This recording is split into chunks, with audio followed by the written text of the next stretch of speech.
L'acte constitutif de l'UA prévoit la création de 3 institutions financières pour accélérer l'intégration régionale et le développement socio-économique du continent.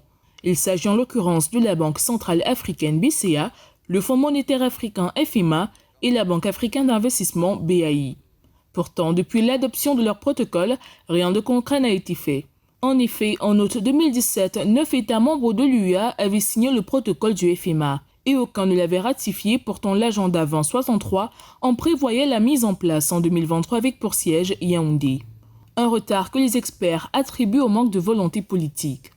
La question tourne autour de la volonté politique. Maintenant, on parle des critères de convergence. C'est important, oui. Moi, je trouve utopique d'attendre à ce que tout le monde se conforme, mais de façon totale, à l'ensemble des critères techniques de convergence pour décider finalement de la mise en œuvre effective de ces institutions. L'urgence d'accélérer l'opérationnalisation des institutions financières de l'Union africaine a été induite par les changements du paysage économique mondial dus à la fois au Covid-19, aux effets du changement climatique sur l'agriculture, à l'instabilité politique et à l'insécurité. L'une des stratégies préconisées par les spécialistes pour mettre en place ces institutions est l'élaboration d'un programme de sensibilisation pour s'assurer que la classe politique, les médias, le secteur privé, les gouverneurs des banques centrales, les ministères des Finances et chargés des affaires des CER sont bien sensibilisés sur l'ordre du jour et les programmes d'intégration. The African Union may have gaps. Il est certain que l'Union africaine pourrait avoir des lacunes dans la mise en œuvre de décisions très importantes.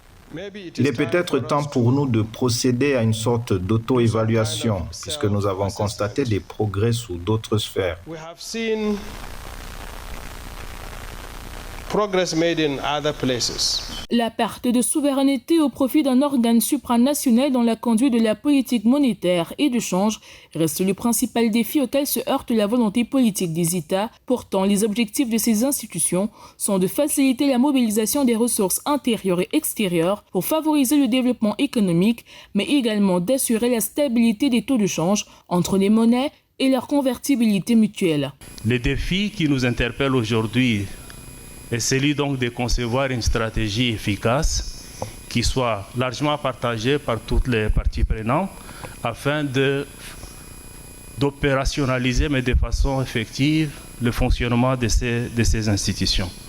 Parce que ce qui est vrai, la vision d'une Afrique unie, forte, prospère et qui parle d'une même voix dans le concert des nations, c'est bien ce que nous tous appelons de nos vœux et cela est possible. Il ne fait aucun doute pour les experts que la mise en place de la Banque centrale africaine, du Fonds monétaire africain et de la Banque africaine d'investissement permettrait au continent de faire mieux face aux chocs économiques mondiaux qui affectent son développement de façon asymétrique, tout en promouvant un commerce sans barrières.